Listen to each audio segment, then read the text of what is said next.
So, during the 1992 presidential campaign, I was watching President George H.W. Bush on Larry King Live, and H.W. criticized Bill Clinton for demonstrating against the war in Vietnam while he was a student at Oxford. Maybe I'm old-fashioned, Larry, but to go to a foreign country and demonstrate against your own country, where your sons and daughters are dying halfway around the world, I'm sorry.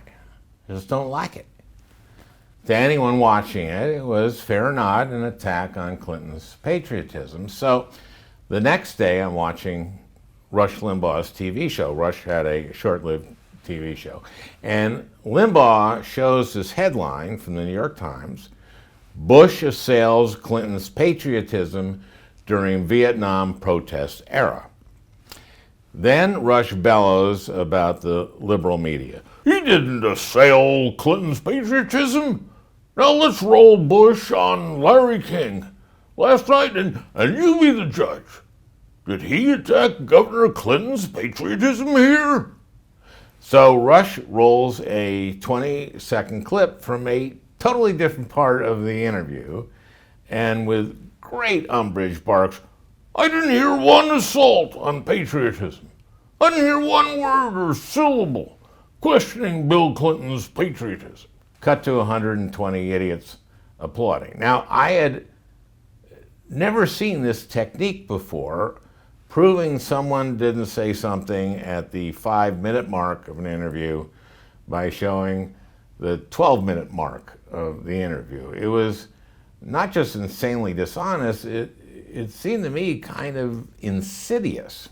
Well, I kept watching and listening to Limbaugh, and I realized that he had found all kinds of new and different ways to lie. So in 1995, I wrote a book, Rush Limbaugh is a Big Fat Idiot and Other Observations. And a few years later, I wrote Lies and the Lying Liars Who Tell Them, a fair and balanced look at the right. Now, the point of both books was that the right was deliberately spreading a lot of disinformation, and that was very dangerous. Now, I don't know what's happened to all of that. Now, cut ahead to the second day of Donald Trump's presidency. The day after the inaugural, Donald Trump sent his press secretary, Sean Spicer, to the White House briefing room to lie about the size of Trump's inaugural crowd. Now, here are National Park Service photos of the crowds at the Obama and Trump inaugural. So, the next day, Kellyanne Conway, Trump's senior counsel, says this. Don't be so overly dramatic about it, Chuck. You're saying it's a falsehood, and they're giving Sean Spicer, our press secretary, gave alternative facts. Alternative facts. The White House counsel tells us there are these things called alternative facts. Now, Senator Pat Moynihan once said, you're entitled to your own opinions, but not to your own facts. Well, that had now all changed. Donald Trump and his administration were now entitled to alternative facts. The news media, Trump told us, was putting out fake news, and he and only he would determine what was fake and what was not fake, what was the truth and what was not the truth. Trump lied thousands and thousands of times throughout the presidency, from the size of his inaugural crowd all the way through to the big lie that the election was stolen. And of course, he has no intention to stop. Now, here's the thing.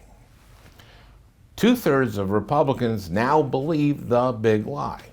The whole idea of America is based on representative democracy. From the birth of our country in 1776, Americans have died for the cause of freedom, the freedom to choose those who govern. What happens to that fundamental idea if there is no fidelity to the truth? What strikes me now at this moment, this horribly tragic moment in Ukraine, is that what we were seeing in Russia, where its people are being told and believing that there army is fighting Nazis is not that far from the big lie. How far really are we from 1984, when one of our two political parties attempts to overturn an election with an act of political violence, when Capitol Police are beaten with clubs and flagpoles, had eyes gouged out, traumatic brain injuries, heart attacks, and PTSD, and later committed suicide, when the entire Republican National Committee calls that legitimate political discourse? How far are they away from Orwell's thought police and the Ministry of Truth? How far is 2022 from 1984? Okay, Al, how do you get from that to bombing civilians in Ukraine? Unfortunately, it's not that far to travel. In her books, Hannah Arendt wrote about the banality of evil. How far a distance really is there between Rush Limbaugh shamelessly using sleight of hand to deceive his audience, to Donald Trump lying about his inaugural crowd, to spreading the big lie and conspiracy theories to provoke a mob to storm their own Capitol, to beat and bloody the Capitol Police, to hunt down the Speaker of the House, to build a gallows and chant about murdering the Vice President of the United States. The Republican Party is still Donald Trump's party. There are no alternative facts. There are only big lies. The Russian army is not killing Nazis. They are killing civilians. They are killing children.